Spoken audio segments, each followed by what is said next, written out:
Hey guys, out in the service field, I appreciate all what you guys are doing out there. Wanted to go over some training videos.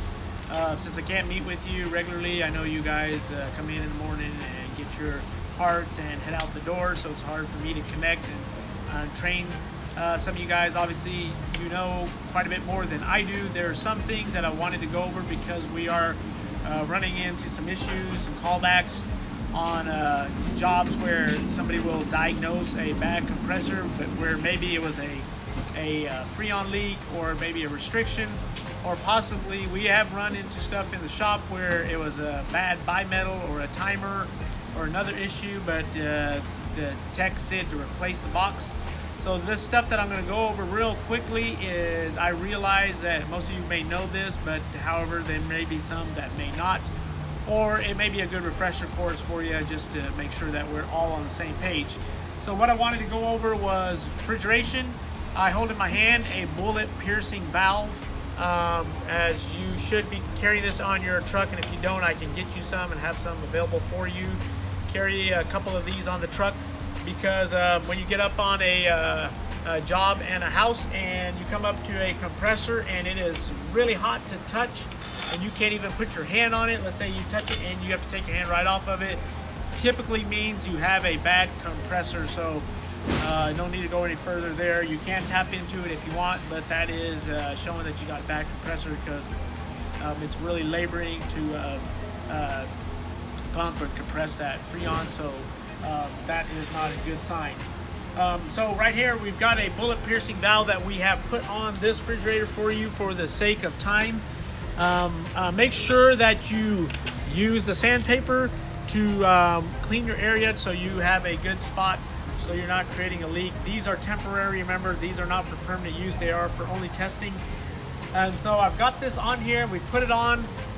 Typically the best practice is to put it on the process tube. However, as you can see in this video, this process tube is very small and it has been pinched down. But if you have a longer process tube, please put it on the process tube, because if we have to go back in and make repairs and we put in a proper stem valve, we can braze it right here. That is actually where it needs to go. However, we have put it on this one, so we're going to tap into this. We've pushed down our bullet piercing valve, and then we have, I'm going to plug it in right now, and let's watch what this gauge, oh, about to fall off, sorry guys. Comedic relief for you guys. So as we can do, I like to turn it on after I put on the bullet piercing valve, because I can see how good the gauges are pulling down. And so as you can see, that was a good strong suction. So that's showing to me that that compressor is good. If you get a where you pull this down and it only goes to maybe like a 5 or a 10 or 20, doesn't really pull down, or let's say it doesn't pull down, make sure you do have your piercing valve pierced first and foremost. But if you know that's done properly, and if it doesn't pull down, that means you've got a bad compressor. If your pressures are running between 5 and 20 or above 0, you got a bad compressor. Your valves in there are not pumping, it's not compressing the freon.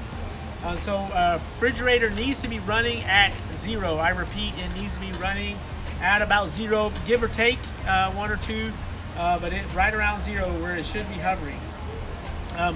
This one here, we've got it down, and if it's going below the 0, and like let's say it's going 10 to 20, typically means you got a leak in your refrigerator. So if you're going like this, so you can see it's starting to go into the negative, it's going into 10. So it's showing that we got a leak. This refrigerator is running and no cooling. One of the things that I really need you guys to understand and do is learn how to use your meter, and I know you do, but maybe we failed to do so. So I'm gonna put this on my, typically got a red and white wires coming out of the compressor. This blue ones go to the capacitor. So I'm gonna put my amp meter right here, and I'm showing that I'm pulling low amps. If we can pull in right there, it's 0.7654, is fluctuating a little bit, but I'm pulling below 1 amp. Normally these draw about 1 to 2 amps. They're energy efficient, so they're not drawing tons of amps, as the older refrigerators used to draw 3 to 4, sometimes even 5 amps. These will draw anywhere from 1 to 1.5 amps, sometimes 2 if it's a bigger refrigerator. However, this also gives me an idea that the compressor is running, because sometimes you can't hear the compressor running, so you may misdiagnose and think that the compressor is bad. But you got to use your amp meter. So this is pulling 0.8 amps now, so still not quite enough. Typically low amps means that it's got a Freon leak. So I'm down in the negative, and if I'm getting way below, so if I plugged this in and got down to close to 30 below, I would be showing a restriction. Typically a deep vacuum is a restriction. Now I say that typically. Most of the time when you get down below where you're below 25, where you're in a deep vacuum, it's typically a restriction. So one of the things that I like to do to make sure that I'm not getting confused between a low charge and a restriction, which can confuse you, I like to unplug the refrigerator. Then I like to see the needle, see how fast it goes up. So my needle is moving at a steady pace back up to a static pressure. If it moves very, very slow, that typically means you've got a restriction. And so on this box, we are showing a leak. And so I can determine now, I have a proper diagnosis. I've done my amp check. I've done my, check my gauges. Remember, just to go over real quickly, sorry, I'm not wanting to be redundant. And I know you guys may know this, but this is your line that that connects to the your port, and that is hooked up to your low side. Remember, this is your low side gauge. This is your high side gauge. This is your auxiliary port. So if I needed to do a vacuum or charge up something, I would actually use my auxiliary port to connect to my vacuum or to the Freon. And then this is my high side, which I like to use on higher end refrigerators or for putting in a filter dryer where we need to. This is a basic box. And so on these basic boxes, real quickly, I don't want to take up too much of your time, but your liquid line, which is your high side.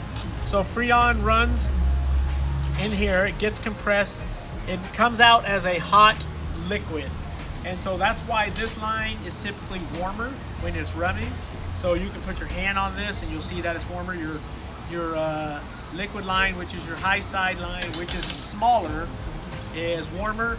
And then your suction line is your room temperature, which is, so it goes in through here and it condenses, that's why they call this a condenser, into a gas, which goes in through the capillary tube into your evaporator, which boils off into a gas, and it comes back as a gas, and it comes back through your suction line, so it sucks back into the compressor where the process starts all over again.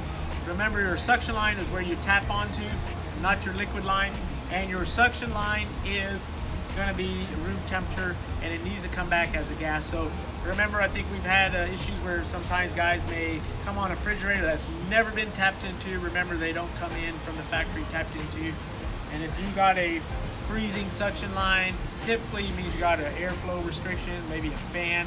It doesn't mean you have to let out Freon because it's never been tapped into, so there would be no point in letting out Freon. So make sure that you are understanding this process. If you have any questions, ask me. Also, great videos on YouTube. Remember, guys, if we don't take care of the customers, somebody else will. So please get out there and take care of our customers. This helps you guys out and keeps our business running. So let's take care of the customers.